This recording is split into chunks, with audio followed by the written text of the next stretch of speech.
हैदराबाद में मुकाबला बहुत ज्यादा चुनौती भरा हो चला है ओवैसी के लिए, क्योंकि जिस तरीके से आरोप प्रत्यारोप का दौर चल रहा है, बयानबाजी हो रही है, उसको देखकर लग रहा है कि हैदराबाद में फाइट बहुत टाइट है। हालांकि अब माधवीलता की ओर से जवाब दे दिया गया है और कहा गया है कि दरअसल ओवैसी ने श्री राम पर टिप्पणी की थी, जिसको लेके यहाँ पे माधवीलता ने जवाब दिया और ये भी कहा गया कि अब चुप बैठने का वक्त नहीं है। और इस बीच एक और बड़ी खबर आपको बता दें, बोगस वोटर्स के आरोपों पर बोले ओवैसी। ये आरोप निराधार हैं। ओवैसी ने कहा कि आम चुनाव आयोग पर सवाल खड़े कर रहे हैं, आप चुनाव आयोग पर सवाल खड़े कर रहे हैं, वोटर्स की लिस्ट वही फाइनल करता है।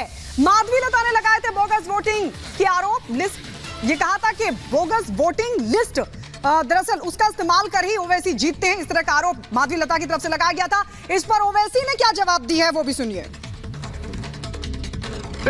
माधवीलता जी आरोप करते हैं कि आपके ऊपर, आपके यहाँ असेंबली पार्लियामेंट में तो तकरीबन 6 लाख से ज्यादा बोगस वोट है, जिसकी वजह से आराम से अब हर वक्त 3 लाख वोटों से जीतते हैं। ऐसा है, देखिए, आपको समझने की जरूरत है कि हर साल जनवरी में नामों का इंक्लूजन होता है, उसके बाद लिस्ट आती है इलेक्शन कमीशन ऑफ इंडिया की तरफ से, मैं उसको हेड नहीं करता हूं। फिर हर एक को एक टाइम दिया जाता है कि वो ऑब्जेक्शन दाखिल करे, उसकी टाइम खत्म हो जाने के बाद फाइनल वोटर लिस्ट आती है। फिर इलेक्शन से पहले एडिशनल एंड डिलीशन की लिस्ट आने वाली है। अब आप बताइए, इससे मेरा क्या रोल है? और आप इलेक्शन कमीशन ऑफ इंडिया को आप गाली दे रहे हैं, इसका मतलब? तो ये ऐसा है, हर पार्टी आती है और चुनाव से पहले इस तरह की बात करते हैं, मगर रियलिटी तो कुछ और ही है। और इस तरह की बात करने से आप हैदराबाद की इलेक्टोरेट को, जिसमें बैकवर्ड क्लास के हमारे भाई हैं, दलित भाई हैं, अल्पसंख्यक समाज, मुसलमान हैं, क्रिश्चियन हैं, उनकी आप तौहीन कर रहे हैं कि वो निकल कर वोट डाल रहे हैं और उनकी वोट की वजह से सब पार्टीज को वोट मिल रहे। और पहली बार ओवैसी जी को जब 5,13,000 वोट मिले हैं, 15,000 वोट मिले हैं, मुझे पहले ये आपको साफ करने दीजिए, बताने दीजिए कि यहाँ पे आधा से ज्यादा बोगस वोट्स है और हम अब की बार पूरा प्रयास कर रहे हैं। अभी देखिए, जब ये इलेक्शंस साफ और न्यायबद्ध होंगे तो उनके जितने भी बोगस वोट्स है वो थोड़ी डाल पाएंगे। जब वो बोगस वोट्स नहीं डालेंगे तो अब आप देखेंगे हम लोग तकरीबन 2 लाख से आगे बढ़ चुके होंगे उनसे भी। तो आरोप प्रत्यारोप की राजनीति के बीच एआईएमआईएम अध्यक्ष असदुद्दीन ओवैसी को हैदराबाद में इस बार कड़ी टक्कर देखने को मिल रही है। बीजेपी प्रत्याशी माधवीलता लगातार ओवैसी पर हमलावर है। कैसे समीकरण बदल सकता है हैदराबाद की सीट पर चुनावी बाजी, देखिए इस रिपोर्ट के जरिए। का राज्य चलाने का, मुसलमान चंद मर्दों का राज्य चलेने का जो इन्होंने ठेका लेके रखा है ना, इसको हम निर्मूल करेंगे।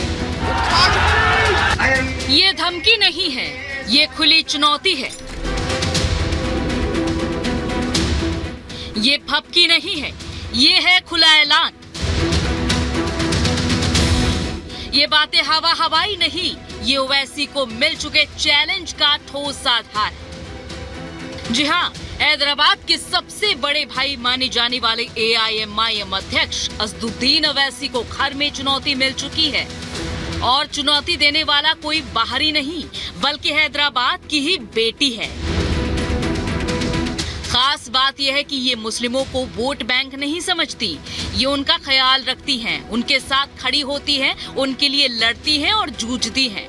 वो धार्मिक आधार पर किसी के साथ भेदभाव भी नहीं करती कि यहाँ का मुसलमान लड़की को ट्रिपल इंस्टेंट तलाक के दलदल से निकालना नहीं है। यह मर्दों का राज्य चलाने का, मुसलमान चंद मर्दों का राज्य चलेने का जो इन्होंने ठेका लेके रखा है ना, इसको हम निर्मूल करेंगे, उखाड़ के फेंकेंगे। औरत के लिए ठहरेंगे, औरत का सवाल है ये, औरत का इज्जत का सवाल है ये, और औरत का ये फ्रीडम का सवाल है। माधवीलता सिर्फ कहती नहीं है, वो काम करने में विश्वास रखती हैं। और ये बात हर आम हैदराबादी जानता है। वो अगर कह रही हैं कि वो धर्म के आधार पर नहीं, विकास के आधार पर काम करेंगी और उनका ये पहला मकसद महिलाओं का कल्याण होगा, तो ये AIMIM चीफ को पता भी है कि माधवी लता का ये ऐलान चुनावी जुमला नहीं है, क्योंकि 3 तलाक के मुद्दे पर माधवी लता ने जिस तरह से महिलाओं का साथ निभाया, उसे लेकर हैदराबाद की हर मुस्लिम महिला की दुआ उनके साथ है। शायद यही वजह है कि पहली बार अब ओवैसी को भी खतरे का एहसास हो रहा है। घर में घिर गए AIMIM चीफ ओवैसी, माधवी के आरोपों पर नहीं सूझा जवाब। कहते हैं मन में अगर एक बार डर समा जाए तो डर का वजूद जल्द खत्म नहीं होता। AIMIM चीफ असदुद्दीन ओवैसी का हाल भी इन दिनों यही है। बीजेपी ने माधवी लता को हैदराबाद सीट से उम्मीदवार क्या बनाया, उन्होंने खामोशी ओढ़ ली है। यहाँ तक कि ओवैसी बोगस वोट को लेकर लगाए गए आरोपों का भी सीधा जवाब देने से बच रहे हैं। 1,60,000 सिर्फ एपिक नंबर से निकलेंगे आपको। क्यों नहीं निकाल रहे GHMC? अच्छा, इलेक्शन कमीशन किससे काम करेगा? फिर जाकर इन्हीं GHMC वालों से काम करना है ना। तो आप कह रहे, आप खुद कह रहे कि इलेक्शन कमीशन नहीं कह रही है कि GHMC से। कौन काम नहीं कर रहा इधर? GHMC काम नहीं कर रहा इधर। अब इलेक्शन कमीशन को यह तय करना है GHMC क्यों काम नहीं कर रहा है। हर पार्टी आती है और चुनाव से पहले इस तरह की बात करते हैं, मगर रियलिटी तो कुछ और ही है। और इस तरह की बात करने से आप हैदराबाद की इलेक्टोरेट को, जिसमें बैकवर्ड क्लास के हमारे भाई हैं, दलित भाई हैं, अल्पसंख्यक समाज, मुसलमान हैं, क्रिश्चियन हैं, उनकी आप तौहीन कर रहे हैं। बेशक AIMIM अध्यक्ष एक काबिल बैरिस्टर है और वो मुद्दों को घुमाना जानते हैं। अपनी उसी काबिलियत का इस्तेमाल करते हुए उन्होंने बोगस वोट के गंभीर आरोप को इलेक्शन कमीशन की तरफ मोड़ दिया। लेकिन सवाल और आरोप सिर्फ इतने नहीं हैं। आरोप तो ये भी है कि हैदराबाद की वोटर लिस्ट से करीब 2 लाख से ज्यादा हिंदू मतदाताओं के नाम अवैध रूप से हटाए गए हैं, जो AIMIM की जीत की वजह है। बहरहाल 4 दशकों से AIMIM ने हैदराबाद लोकसभा सीट पर कब्जा कर रखा है और शायद ये पहली बार है कि AIMIM अध्यक्ष असदुद्दीन ओवैसी को घर में तगड़ी चुनौती मिली है और ये शख्सियत इतनी जबरदस्त है कि जिद पर अड़ जाए तो ये किसी को भी पटकनी दे सकती हैं। Bureau report, Republic Bharat.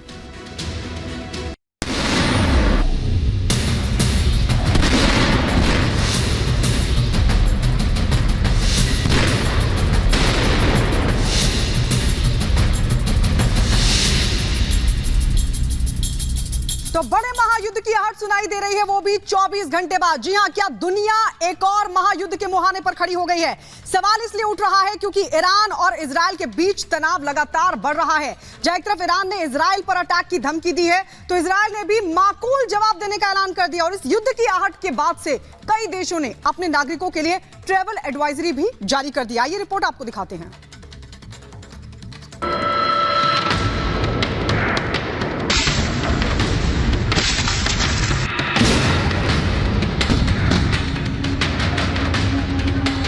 Bharat, America, France, रूस, नॉर्वे, कनाडा, ऑस्ट्रेलिया, नीदरलैंड, ये वो देश हैं जिन्होंने अपने देश के लोगों को ईरान और इजराइल की यात्रा ना करने को लेकर एडवाइजरी जारी कर दी है। तो क्या कुछ बड़ा होने वाला है जो ये सारे देश अलर्ट मोड पर आ गए हैं?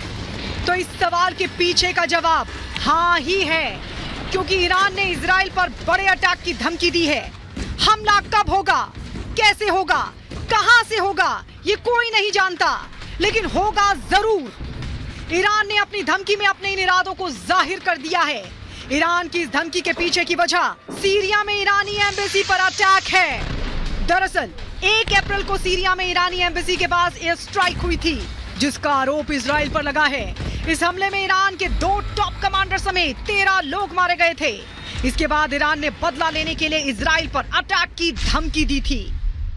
ईरान की इजराइल पर अटैक की धमकी को बल इसलिए भी मिल रहा है क्योंकि ईरान ने एक वीडियो जारी कर दिया है। वीडियो में Islamic Republic of Iran army practice करती नजर आ रही है। आर्मी के इस युद्ध अभ्यास में एडवांस हथियार, टैंक और मिसाइलें भी दिखाई दे रही हैं। ईरान को लेकर माना जाता है कि वो आतंकी संगठन हमास और हिजबुल्लाह का समर्थन करता है और उन्हीं के सहारे हमलों को अंजाम देता है। इजराइल के सेडरॉट में हुए हमले में हिजबुल्लाह का नाम सामने आ रहा है। सेडरॉट पर हुए अटैक के पीछे कहा जा रहा है कि ईरान के इशारे पर हिजबुल्लाह ने अटैक किया है, जिसके बाद से दोनों देशों के बीच तनाव और बढ़ गया है और इस बात पर मोहर और पक्की हो गई है कि 24 घंटे के भीतर महायुद्ध स्टार्ट हो जाएगा। हालांकि इजराइल का डिफेंस सिस्टम दुनिया का सबसे मजबूत सिस्टम माना जाता है और इसी सिस्टम की वजह से हिजबुल्लाह के हमलों को उसने नाकाम कर दिया है। आयरन डोम सिस्टम से हिजबुल्लाह के रॉकेट्स को नष्ट कर दिया है। अब अगर ईरान इजराइल पर डायरेक्ट अटैक करता है तो मिडिल ईस्ट में बड़ी जंग छिड़ सकती है और पूरी दुनिया चपेट में आ सकती है, क्योंकि अगर ऐसा हुआ तो ईरान के पक्ष में इराक, सीरिया, लेबनान, तुर्की, कतर, जॉर्डन जैसे मुस्लिम देश खुलकर साथ आ सकते हैं। हालांकि इजराइल के पक्ष में अमेरिका और ब्रिटेन पहले से ही है। ऐसे में जब महायुद्ध की सुगबुगाहट उठी है तो सुपर पावर अमेरिका ने मिडिल ईस्ट में अपनी फौज उतार दी है।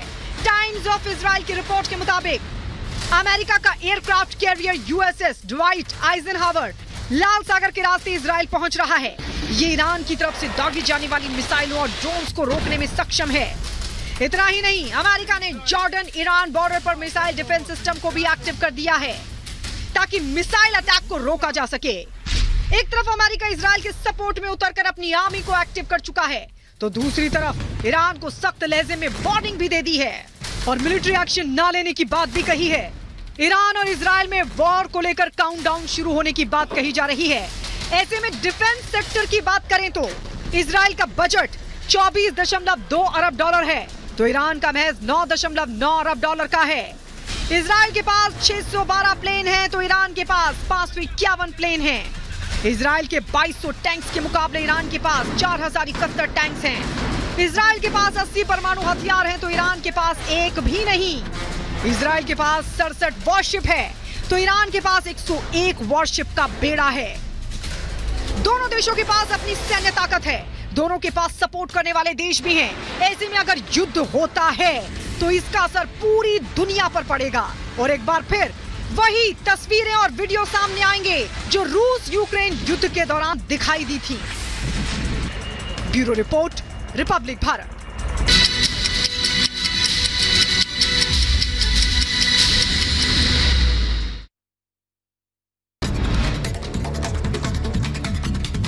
सिडनी के शॉपिंग सेंटर में चाकूबाजी की घटना, हमले में 10 लोगों की मौत, 4 लोग गंभीर रूप से घायल। पुलिस ने हमलावर को किया ढेर। बोगस वोटों के आरोपों पर बोले ओवैसी, कहा यह आरोप निराधार। चुनाव आयोग पर कर रहे सवाल, वोटर्स की लिस्ट करता है वही फाइनल। माधवी